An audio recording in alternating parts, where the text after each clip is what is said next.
Hello, Abnormal Family.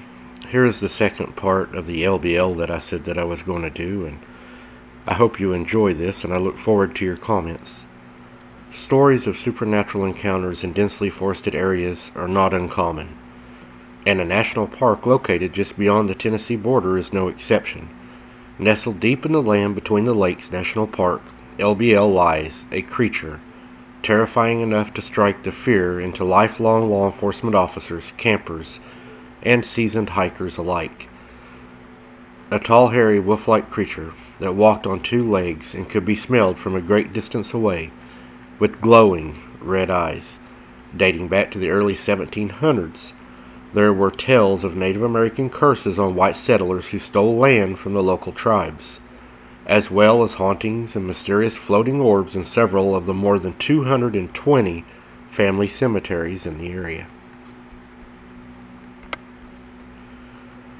While some descriptions of the creature vary as to estimated size, most accounts concur that it has glowing red eyes and extremely aggressive behavior, according to Russell. The most credible and modern report of the beast comes from a late 1980s. A gas station attendant, Jan Thompson, said two regulars at her store, both police officers, once stopped late at night visibly shaken from seeing a crime scene of the beast. According to her handwritten account of the men's story, they were called to assist on a remote site investigation in the park. When they arrived on the scene, the carnage left behind was devastating. The officers saw bodies torn apart at the ruined campsite. Other investigators identified at least 3 victims, likely a mother, father, and a child, before a 4th victim was also found similarly ripped apart nearby. The coroner on the scene said the victims had to be torn apart by teeth and claws, but that the bite marks were far too large for that of a mountain lion or a wolf. Bears also weren't native to the area, so it wasn't likely to be from a bear attack. Whatever the creature was that did this had a much longer snout than a bear, the coroner said.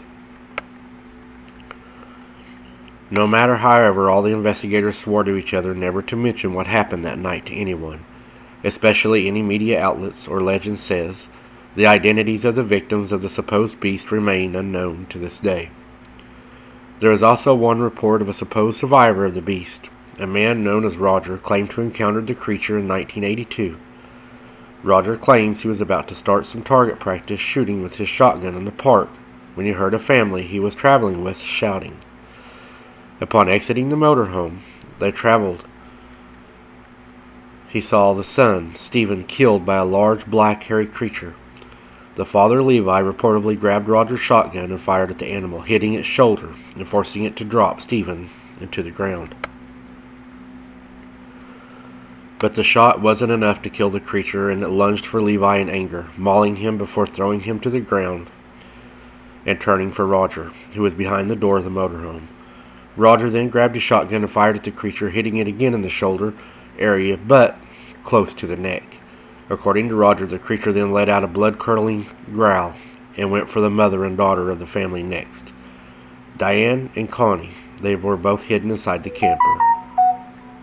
But the beast would not back down, and the beast broke the window of the vehicle and slaughtered the 2 women. Roger had managed to crawl underneath the camper above the drive shaft, listening to the beast kill Diane and Connie. According to Roger's story, the beast was able to get Connie's body with him, but didn't get far, as Roger's shot at the creature wounded it gravely. Connie's body was found about 50 feet away from the camper, and the creature managed to climb up a large tree before it too also perished. The creature was later found by park and game officials, and the whereabouts of the creature were never known.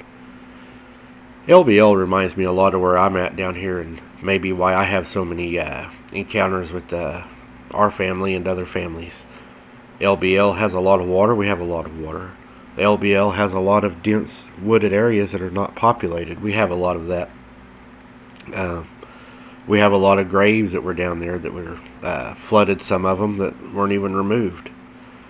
There's a lot of similarities between the two places, and sometimes makes me wonder if the two have kind of a related haunting or visitation by these creatures.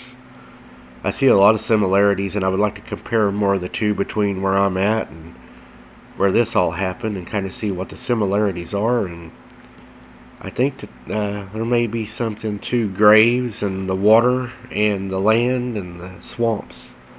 Maybe something that attracts them. I'm not sure. What do you guys think? Is there an attractant there? Let me know in your comments.